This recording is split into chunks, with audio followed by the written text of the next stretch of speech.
Vous savez, toute la guerre en Ukraine tourne autour de l'OTAN et de son expansion. Et après 4 ans de guerre, vous n'êtes toujours pas capable d'inscrire noir sur blanc dans votre document que l'Ukraine ne peut plus faire partie de l'OTAN, qu'elle ne peut plus être envisagée. Comment est-il possible de négocier avec les Russes dans ces conditions? Je ne sais pas ce qui se passe dans la tête de Marco Rubio, par exemple, quand il va et accepte cela.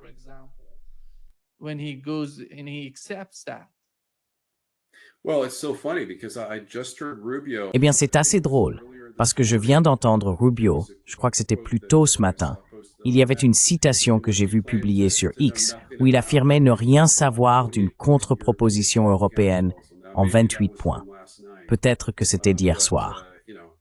Mais tu sais, waouh, les nouvelles vont vite. Je veux dire, Rubio a déjà reconnu, il y a à peine 1 ou 2 heures, dans le New York Post et d'autres médias, qu'il avait cédé aux conditions de Zelensky après avoir prétendu n'en rien savoir aussi récemment qu'hier soir. Donc oui, Rubio part un peu dans tous les sens. Il est très incohérent.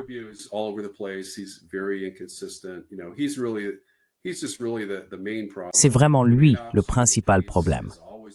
Le principal obstacle à la paix a toujours été Rubio au sein de l'administration.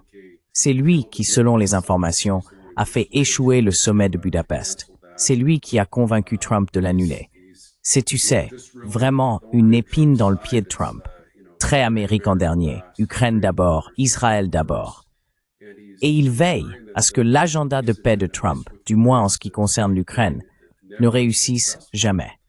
En conséquence, le monde fait face à une menace accrue de 3e guerre mondiale, quelque chose que nous n'avons pas connu en tant qu'Américains depuis la crise des missiles de Cuba. Je crois que ton micro est coupé.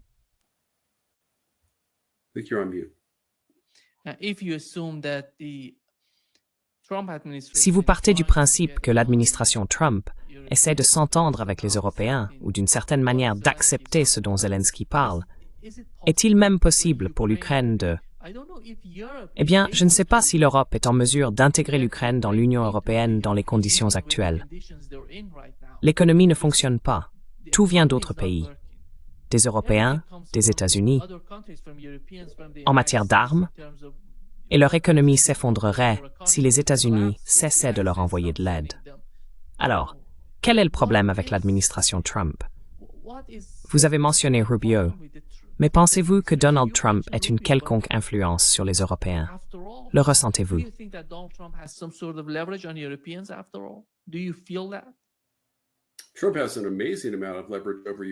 Trump dispose d'une incroyable marge de manœuvre vis-à-vis de l'Ukraine et des Européens. S'il menaçait de quitter l'OTAN demain, les dirigeants de l'Europe accepteraient, vous savez, tout ce que Trump dirait, n'importe quel accord de paix, même si cela signifiait céder, disons, 50% de l'Ukraine. Je pense que les dirigeants européens se diraient, eh bien, nous devons accepter cela, sinon les États-Unis quitteront l'OTAN et nous serons sans défense face, vous savez, à une invasion russe. Donc oui, vous savez, Trump, il s'est vanté 53 fois de pouvoir mettre fin à la guerre en Ukraine en 24 heures. En réalité, il aurait probablement pu le faire. Peut-être pas en 24 heures, mais sans doute en 72.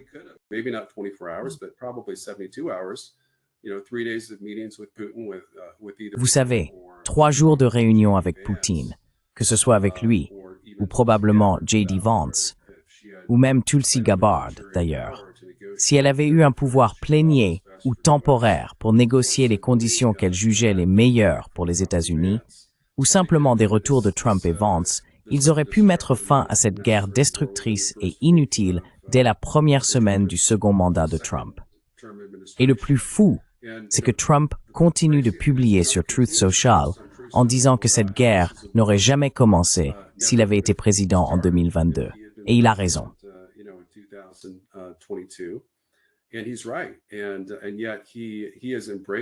Et pourtant, il a fait sienne la guerre de Biden. Il intensifie avec enthousiasme le conflit en envoyant des missiles à longue portée, comme je l'ai mentionné, et en imposant des sanctions encore plus massives que tout ce que j'aurais pu envisager. Il s'en prend donc à Biden, affirmant que celui-ci était sur le point de déclencher la Troisième Guerre mondiale. Mais il fait maintenant la même chose, en ligne. En même temps, il a mené une offensive diplomatique avec la Russie, qui est très rafraîchissante pour Biden. Donc d'un côté, sur le plan militaire, il intensifie, de l'autre, il essaie de désamorcer.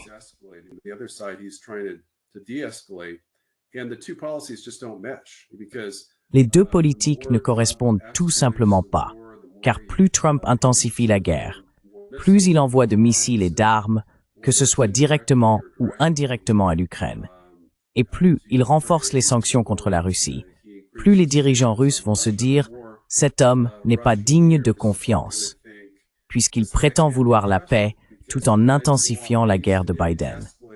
Il veut clairement détruire la Russie également. Nous ne devrions accorder aucun crédit à ces paroles. Et pourtant, le président russe Poutine s'est montré très magnanime et élogieux à l'égard de toutes les initiatives diplomatiques de Trump, essayant d'ignorer les escalades autant que possible.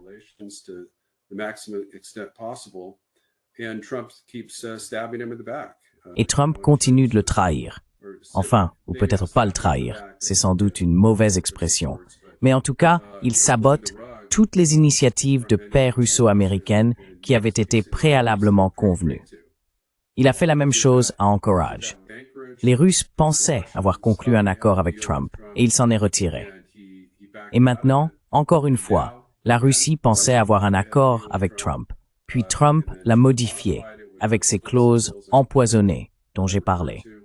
Celle concernant la taille de l'armée, fixée à 600 000 hommes au lieu de probablement 200 000, ce qui était sans doute le chiffre convenu auparavant.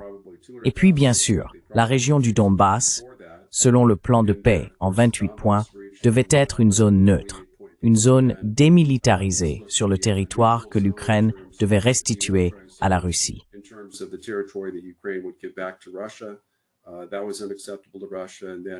C'était inacceptable pour la Russie.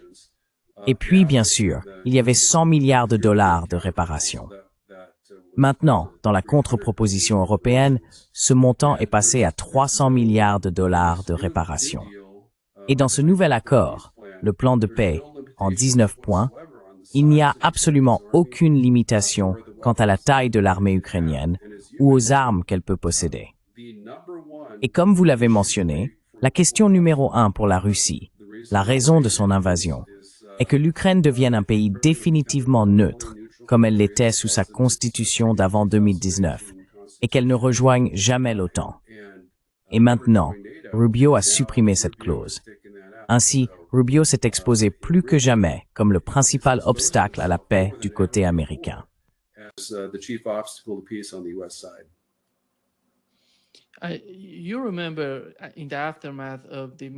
Vous vous souvenez, après la rencontre entre Donald Trump et Poutine en Alaska, avant la réunion, Trump parlait d'un cessez-le-feu immédiat en Ukraine. Puis il a changé d'avis. Après la rencontre, il a déclaré « Oh, pas de cessez-le-feu. Nous allons trouver une sorte de solution pour un règlement en Ukraine. » Ensuite, il est allé au Royaume-Uni, est revenu aux États-Unis et a complètement changé d'idée sur le cessez-le-feu. Pensez-vous que Donald Trump soit vraiment à ce point, enfin, on dirait qu'il devient? Comment voyez-vous la relation entre le Royaume-Uni et les États-Unis? Quelle sorte d'influence ou de levier exerce-t-il sur l'administration Trump?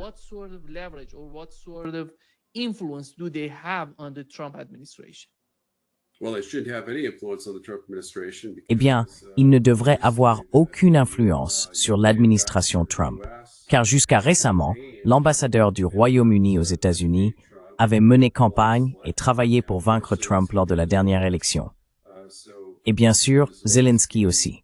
Vous savez, Zelensky est venu et a encouragé les gens à voter pour des sénateurs démocrates lors des élections de 2022, essentiellement. Je ne pense pas qu'il ait jamais fait campagne pour Kamala Harris, mais il travaillait à saper le Parti républicain et en substance à nuire à Trump, dont il savait à ce moment-là qu'il allait se représenter. Donc le président Trump, vous savez, il donne simplement l'impression d'être faible. Les néoconservateurs affirment qu'il montre de la faiblesse lorsqu'il essaie de trouver un compromis avec la Russie. Mais la plus grande faiblesse qu'il ait jamais montrée, C'est lorsqu'il cède complètement à Zelensky, qui, comme il l'a justement déclaré en février, est un dictateur sans élection.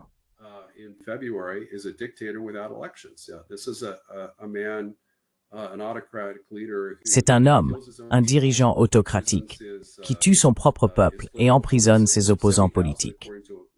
70 000, selon l'un des journalistes les mieux notés d'Ukraine.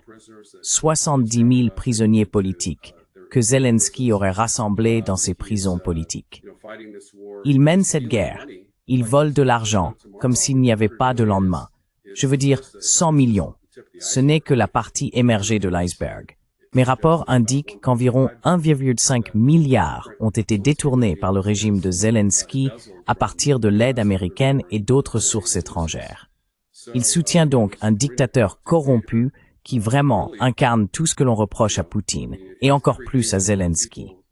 L'Ukraine d'aujourd'hui est davantage un État totalitaire que la Russie.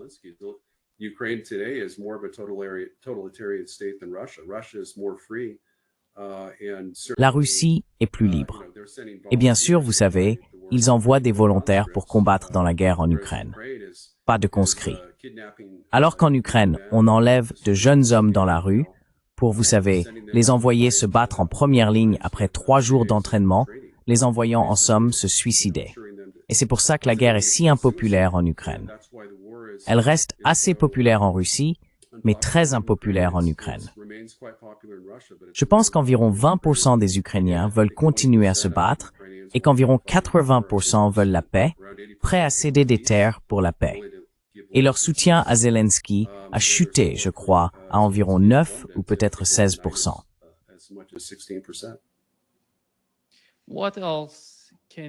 Que peuvent-ils faire d'autre pour l'Ukraine, à votre avis?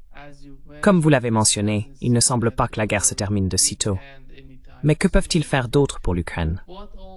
Vont-ils envoyer des missiles à longue portée?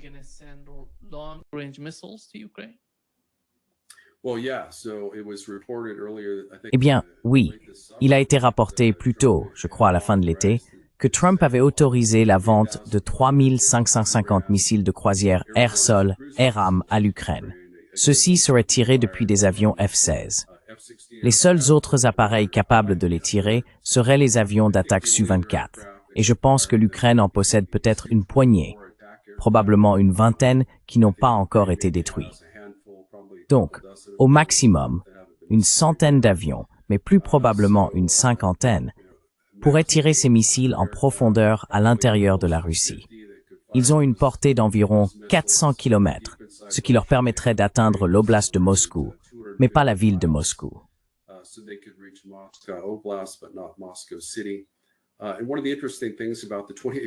L'un des aspects intéressants du plan de paix en 28 points que j'ai mentionné dans mon dernier article de Real War News est que Trump a déclaré que si l'Ukraine tirait des missiles sur Moscou ou Saint-Pétersbourg, nous retirerions notre garantie de sécurité envers elle.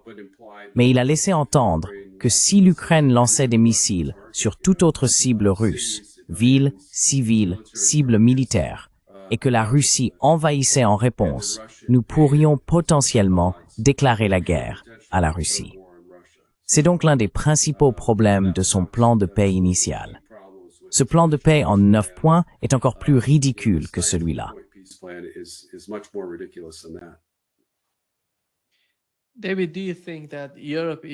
David, penses-tu que l'Europe est en train de se militariser? Parce que son économie ne se porte pas très bien en ce moment. Il parle de militariser l'Europe, ajouter plus de soldats, plus d'armes, moderniser, produire davantage d'armements. Comment vois-tu l'Europe alors que la guerre en Ukraine se poursuit? Eh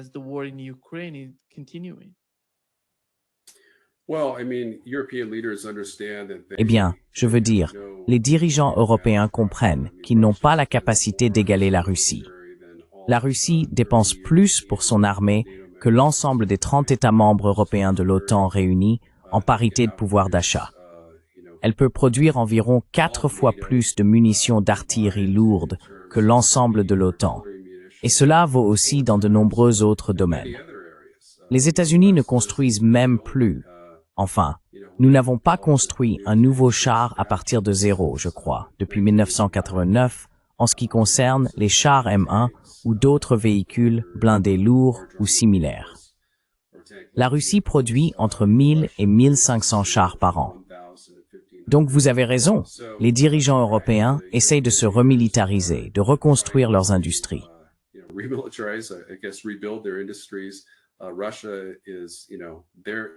La Russie, et vous savez, la Russie et la Chine produisent toutes deux. Elles ont déjà mis en place une économie de guerre, produisant en masse des systèmes d'armes à un rythme que nous n'avions pas vu depuis la guerre froide, en particulier en Union soviétique. Et vous savez, tout cela ne sert à rien, car la Russie est une menace que nous avons nous-mêmes créée.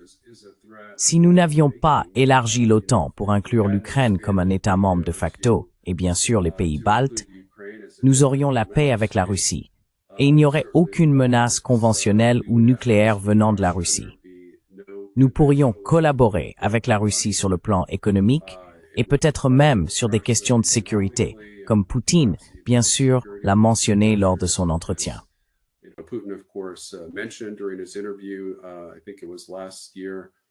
Je crois que c'était l'année dernière, en février, à Moscou, avec Tucker Carlson, qu'il a en fait demandé à rejoindre l'OTAN. Vous savez, il a dit à la Russie, « Rejoignez l'OTAN ». Je crois qu'il a dit cela à Bill Clinton. Je sais aussi qu'il a tenu les mêmes propos à Bush en 2002. Donc vous voyez, à 2 reprises, le président Poutine a clairement indiqué que la Russie était intéressée par l'idée d'envisager une adhésion à l'OTAN en tant qu'allié des États-Unis. Et vous savez, l'Ukraine aurait pu rejoindre l'OTAN en même temps, et la Russie n'y aurait vu aucun inconvénient. L'Ukraine aurait conservé 100% de son territoire.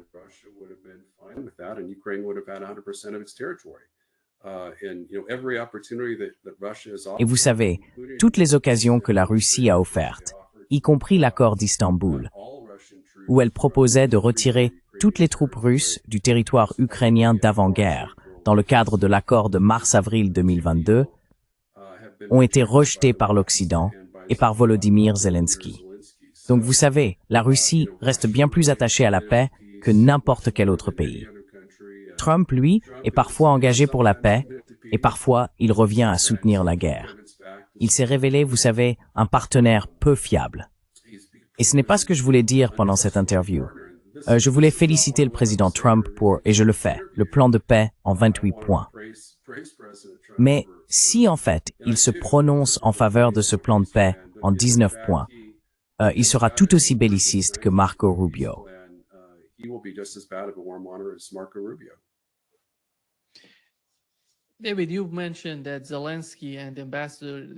David, tu as mentionné que Zelensky et l'ambassadeur britannique aux États-Unis avaient tenté d'aider les rivaux de Donald Trump pendant l'élection. Allons plus loin et parlons de Lindsey Graham. Quand Donald Trump était dans une mauvaise posture après le 6 janvier et tout ce qui s'est passé durant ces jours-là, ceux qui étaient restés à ses côtés, même pendant Russiagate, tu te souviens de Russiagate, des gens comme Rand Paul et Marjorie Taylor Greene le soutenaient. Ce sont des membres qui l'ont soutenu sans rien demander en retour. Mais maintenant, Donald Trump se retourne contre tous et se rapproche de Lindsey Graham. Ne penses-tu pas qu'il se passe quelque chose d'étrange avec Donald Trump lui-même? Oui? Vas-y.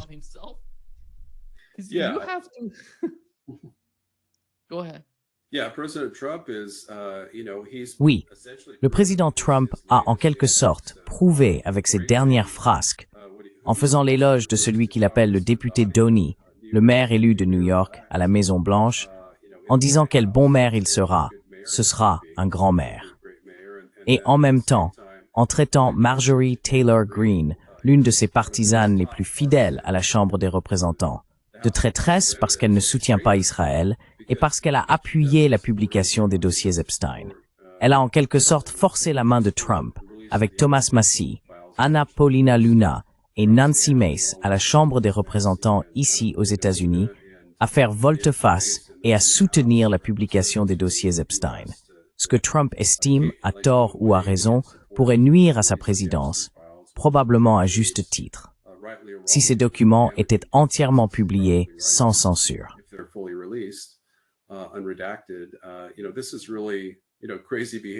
C'est vraiment un comportement insensé. Mais ce qu'il a essentiellement fait, c'est prouver que MAGA n'est pas une idéologie. Vous savez, nous pensions que rendre sa grandeur à l'Amérique signifiait l'Amérique d'abord. Mais non, c'est pas l'Amérique d'abord, c'est Trump d'abord. Et vous savez, chaque fois que Trump change, il change ses principes ou ses allégeances envers les démocrates, envers un maire marxiste et socialiste de New York qui se trouve être musulman, ou envers quelqu'un comme Lindsey Graham, qui fait l'éloge de Trump, mais tente de s'opposer à toutes ses politiques de paix. Et pendant ce temps, il condamne Massey et Marjorie Taylor Greene comme des traîtres, même s'ils ont défendu l'Amérique d'abord, bien avant Trump.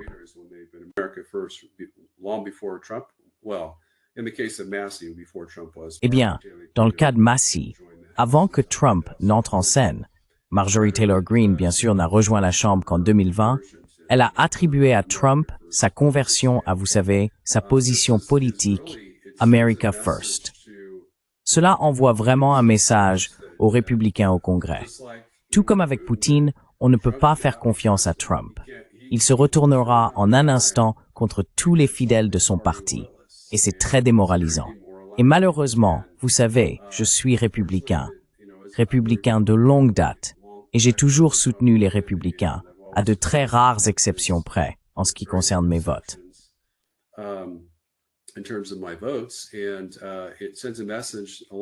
Et cela envoie un message.